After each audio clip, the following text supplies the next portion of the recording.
अस्सलाम वालेकुम मेरे समझदार पाकिस्तानियों। मेरा नाम रेहान तारिक है और आप मेरा यूट्यूब चैनल और फेसबुक पेज देख रहे हैं। करोड़ दुरूद आका दो जहां नबी मेहरबान मोहम्मद मुस्तफ़ा सल्लल्लाहु अलैहि वसल्लम पर।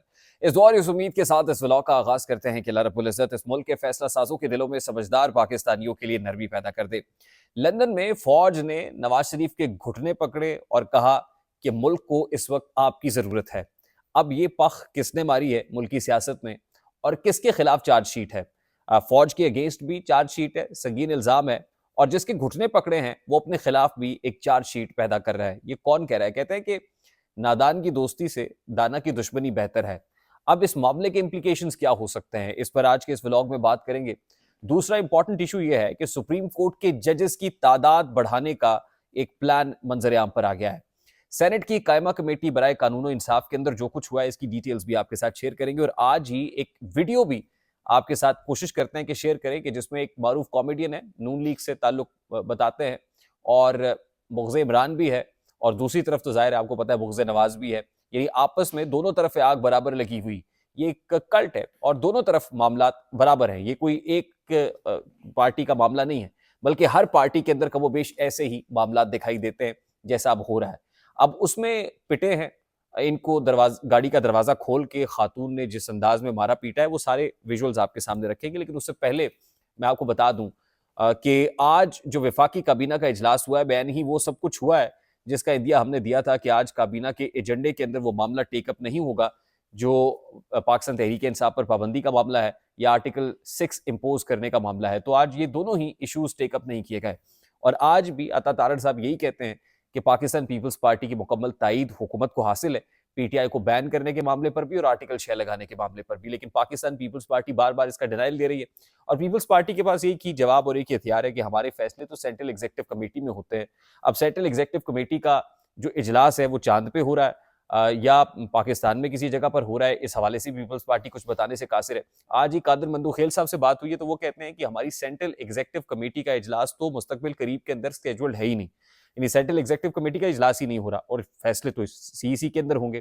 तो अगर पीपल्स पार्टी की सीईसी नहीं हो रही तो फिर वो कहते हैं कि वफाकी हुकूमत में भी हम नहीं है। वफाकी हुकूमत का मतलब तो फेडरल कैबिनेट होता है और जिसका सरबराह वज़ीर आज़म होता है। ना तो हम काबीना में हैं और ना ही वज़ीर आज़म के साथ, हम तो ट्रेरी बेंचेस पर बैठे हुए हैं और बाबरी मजबूरी बैठे हुए हैं। हम तो पाकिस्तान तहरीक इंसाफ के साथ हाथ भी मिलाना चाहते हैं। यानी बार बार मैं आपको बता रहा हूँ कि पीपल्स पार्टी सारे मामले पर डबल गेम कर रही है, यानी दोनों तरफ विकेट के दोनों तरफ खेलने की कोशिश कर रही है ताकि सांप भी मर जाए और लाठी भी ना टूटे। और यही बहुत बड़ी वजह है कि पाकिस्तान मुस्लिम लीग नून इस इतने बड़े डिसीजन का बोझ अकेला उठाने के लिए तैयार नहीं है। आज ही मियां शहबाज शरीफ साहब ने जिस तरह कल काबीना के इजलास को मौखर किया गया था और आज हुआ है, तो आज अपनी मीडिया टीम के साथ भी वजीर आजम को बैठना था, लेकिन वो इजलास भी मौखर कर दिया गया है। लगता ही है कि वो अपने इजलासों को इतनी अहमियत नहीं दे रहे क्योंकि उनको पता है कि फैसले तो अल्टीमेटली इजलासों से नहीं निकलते हैं, फैसले तो टॉप से आते हैं और वो पैगाम सादर कर दिया जाता है। आज भी यूं ही लग रहा था कि जैसे वजीर आजम काबीना इजलास से खिताब नहीं कर रहे बल्कि DGISPR कर रहे हैं। तो आज वजीर आजम भी वही कमोबेश अल्फाज इस्तेमाल कर रहे थे जो DGISPR ने अपनी प्रेस ब्रीफिंग के अंदर इस्तेमाल किए।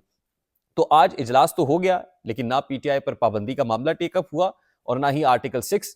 दूसरी तरफ जो आजम नजीर तारड़ साहब है वो कह रहे हैं कि हमारे पास वो तमाम मवाद मौजूद है जो पीटीआई को बैन करने के लिए और आर्टिकल 6 इंपोज करने के लिए काफी है।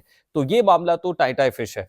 जो दूसरा इंपॉर्टेंट मामला है सेनेट की कायमा कमेटी बराए कानून और इंसाफ के अंदर, तो उसमें एक बिल मूव हुआ है जिसमें सुप्रीम कोर्ट ऑफ पाकिस्तान में जजेस की तादाद बढ़ाने की बात की जा रही है, और हुकूमत भी चाहती है कि सुप्रीम कोर्ट ऑफ पाकिस्तान में जजेस की तादाद बढ़ा दी जाए।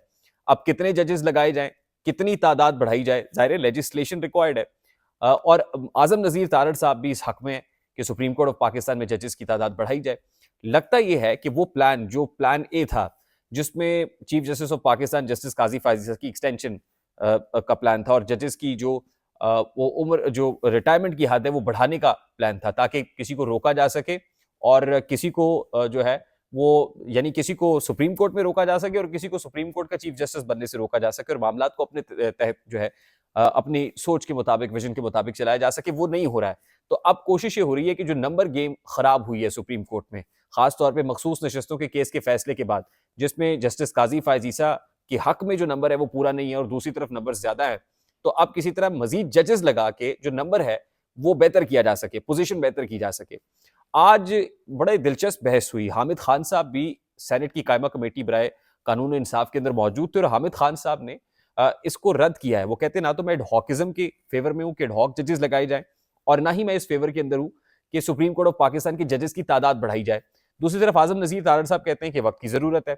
जबकि इंटरेस्टिंग बात यह है कि पाकिस्तान तहरीक इंसाफ से ताल्लुक रखने वाली सेनेटर फौजिया अरशद साहिबा हैं जिन्होंने इस बिल को मूव किया, यानी बिल की मूवर पीटीआई की अपनी ही रहनुमा है फौजिया अरशद साहिबा, और बावजूद इसके कि पीटीआई की एक रहनुमा ने ये बिल मूव किया है तो पीटीआई की हामिद खान साहब इस बिल को मुस्तरद भी कर रहे हैं। तो ये बड़ा, this is something very interesting for me.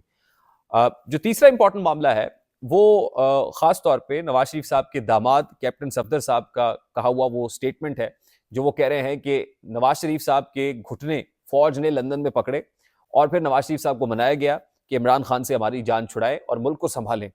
अब इसमें दो चीजें हैं, एक तो ये कि क्या जनरल बाजवा की तरफ उनका इशारा है, और अगर जनरल बाजवा ने जाके नवाज शरीफ के घुटने पकड़े तो किस कैपेसिटी में और घुटने पकड़ना, यानी एक ऐसा बंदा जो एब्सकॉन्डर है, इश्तिहारी है, मफरूर है, और मुल्क का आर्मी चीफ जाके एक अहम ओहदे के ऊपर जिसने ओथ लिया हुआ है, मुल्क से वफादारी का हल्फ के अंदर मौजूद हैं, और वो किसी पॉलिटिकल लीडर से जाके किस कैपेसिटी में और ऐसे से जो एब्सकॉन्डर है, जो सजा याफ्ता है, उसके घुटने पकड़ रहा है, तो ये तो एक बहुत बड़ी चार्जशीट है। क्या उनका इशारा जनरल बाजवा की तरफ है या फिर जनरल आसिम मुनीर की तरफ है, यानी अब के chief of the army staff पर है? अगर जनरल बाजवा के अगेंस्ट है तो भी चार्जशीट है, अगर अब आसिम मुनीर साहब के अगेंस्ट है तो भी चार्जशीट है।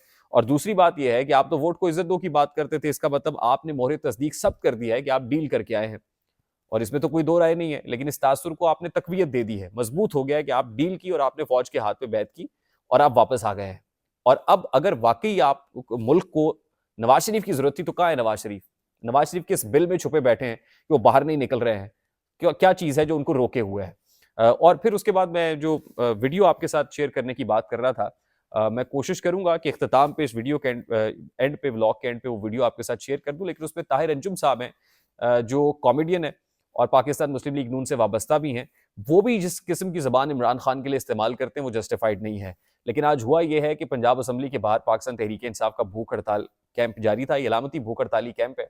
वहां पे जब ताहिर अंजुम को देखा तो एक खातून फरते जज्बात में और इमरान खान साहब की दीवानी थी, जो दरवाजा खोलती है गाड़ी का और ताहिर अंजुम को उसके बाद जो है वो आओ देखती है ना ताओ देखती है, खूब दुर्गत बनाती हैं और फिर कपड़े भी फाड़ देती हैं। मेरा सिर्फ इस पे ये कहना है कि इख्तलाफ राय जरूर होना चाहिए, सियासी डोमेन के अंदर होना चाहिए, जमहूरियत का हुस्न भी है, लेकिन सियासी दुश्मनी नहीं होनी चाहिए और फिर जाती दुश्मनी में वो इख्तलाफ राय नहीं बदलना चाहिए, अदरवाइज ये आग घरों तक आ जाएगी और फिर पूरी सोसाइटी के जो सोशल फैब्रिक है उसका बहुत नुकसान करेगी। आई होप मेरी बात आप तक पहुंची होगी, अगर पहुंच जाए तो वीडियो को लाइक और शेयर करना मत भूलिएगा, चैनल पे नए तो चैनल को सब्सक्राइब कर लीजिएगा, बेल आइकन जरूर दबाइएगा। मुझे रेहान तारिक को इजाजत दीजिए, अपना बहुत सारा ख्याल रखिएगा। अस्सलाम वालेकुम।